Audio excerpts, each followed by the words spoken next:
పవన్ కళ్యాణ్ ఏమన్నాడు, నరదిష్టి తెలంగాణ వాళ్ళని అన్నాడు. నిలబడేటోళ్ళకి సిగ్గుండాలి. తెలంగాణ ప్రజలని మనని అందరినీ నరదిష్టి, మన కన్ను మంచి కాదన్న ఆయన పార్టీ నుంచి నిలబడ్డారంటే మీరు అర్థం చేసుకొని. అయినా కానీ ఆయన ఒక యాక్టర్. ఈ యాక్టర్స్ ఎట్లుంటారు, ప్రొడ్యూసర్ కోసం వెతుకుతుంటారు. అంటే ప్రొడ్యూసర్స్ పైసలు పెడితే యాక్టింగ్ చేస్తారు. 2019 లో వితౌట్ ప్రొడ్యూసర్ పోయినాడు, ఒక సీట్ గెలవలేదు. దాని తర్వాత 2024 లో ఒక ప్రొడ్యూసర్ చంద్రబాబు నాయుడుని వెతుకున్నాడు, కో ప్రొడ్యూసర్ లోకేష్ ని వెతుకున్నాడు, గెలిచిండు. మళ్ళీ ఇప్పుడు ఏం చేసిండు, అక్కడ అయిపోయింది. మంత్లీ ప్యాకేజ్ స్టార్ 1 స్టార్ అని పేరు తెచ్చుకున్నాడు. ఇప్పుడు నాకు అది సరిపోతలేదు, నా కుటుంబం పెద్దది, ఎట్లా అని చెప్తే ఇప్పుడు కొత్త ప్రొడ్యూసర్ ని వెతుకున్నాడు. ఆయన పేరు మోడీ. ఆ మోడీ ప్రొడక్షన్ లో ఇప్పుడు తెలంగాణకు రావాలని అనుకుంటున్నారు. మళ్ళా ఇది హై బడ్జెట్. కొన్నిసార్లు హై బడ్జెట్ 1000 కోట్లు పెట్టినవి కూడా 50 కోట్లు రావు. సో ఈ హై బడ్జెట్ గెలుస్తారా ఓడిపోతారా అనేది ప్రజలు నిర్ణయించాలి.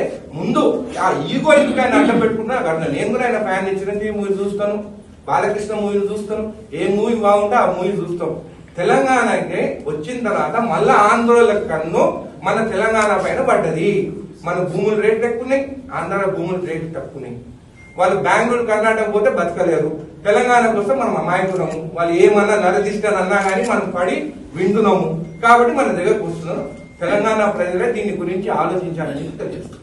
అనిరుద్ రెడ్డి, కాంగ్రెస్ పార్టీ శాసనసభ్యుడు, మతి చింత లేకుండా పిచ్చి పిచ్చిగా మాట్లాడుతున్నాడు. ఈయన శాసనసభ్యుడు అన్నాడు కూడా నాకు మనసు రావట్లేదు. అసలు ఈయన ఎమ్మెల్యే ఎలా అయ్యారో కూడా అర్థం కావట్లేదు. తెలంగాణలో పుట్టి, తెలంగాణలో పెరిగి, తెలంగాణలో పోటీ చేసే అభ్యర్థుల గురించి ఈయన పిచ్చి పిచ్చిగా మాట్లాడుతున్నారు. సిగ్గుండాలా? అసలు మీకు సిగ్గుందా? ఎక్కడో ఇటలీ కాంగ్రెస్ పార్టీ అధ్యక్షురాలు సోనియా గాంధీ గారి అధ్యక్షతన మీరు పోటీ చేస్తున్నారు. మీకు సిగ్గుందా? ఒకసారి ఆలోచించుకోండి. మీకు రాజ్యాంగ విలువలు, ప్రజాస్వామ్యం తెలియకుండానే ఎమ్మెల్యే అయిపోయారు. ఎవరు ఎక్కడి నుంచి అయినా పోటీ చేయొచ్చు, ఆ మాత్రం తెలియకుండా ఎమ్మెల్యే అయిపోయారు.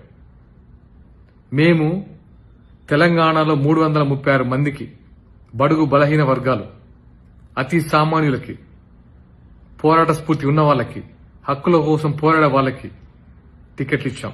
మీరు ఎలాంటి వాళ్ళకి ఇచ్చారో మీకే తెలుసు. ఆర్థికంగా లేకపోయినా గుండె ధైర్యంతో పోరాడుతున్నారు జనసేన కార్యకర్తలు. ఇక్కడ పవన్ కళ్యాణ్ గురించి మాట్లాడే అర్హత నీకుందా? నీ జీవితంలో ఎప్పుడైనా నీ సొంత మనీ తీసి నీ నియోజకవర్గ ప్రజలకు ఇచ్చావా? పవన్ కళ్యాణ్ గారు పదవిలో ఉన్నా లేకపోయినా సరే ఆయన స్వంత మనీని, కుటుంబాన్ని పక్కన పెట్టి సరి అందరికీ తన స్వంత కష్టాజితాన్ని పనిచేశారు ఎప్పుడో.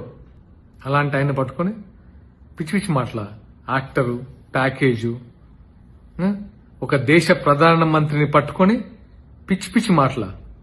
నువ్వేమేమిలాగా? నీకు ఏదైతే ప్రజలు ఓటేసి గెలిపించారో వాళ్ళ అభివృద్ధి కోసం, వాళ్ళ సంక్షేమం కోసం పాటుపడు. అంతేగాని ఇలా పిచ్చి పిచ్చి మాటలు మాట్లాడి ఈ ఎమ్మెల్యేకి పదవికి ఉన్న గౌరవాన్ని తగ్గించరు. నీ వల్ల మిగతా ఎమ్మెల్యే కూడా చెడ్డ పేరు వస్తుంది. ఇక్కడ నుంచి ఇలాంటి మాటలు మాట్లాడితే ఇతర పార్టీలు కాదు, నీ పార్టీ వాళ్ళే హర్షించారు. గుర్తుపెట్టుకో మిస్టర్ అనిరుద్ రెడ్డి. నీ కార్యకర్తలు వచ్చి కొట్టేస్తారు ఇంట్లో నిన్ను.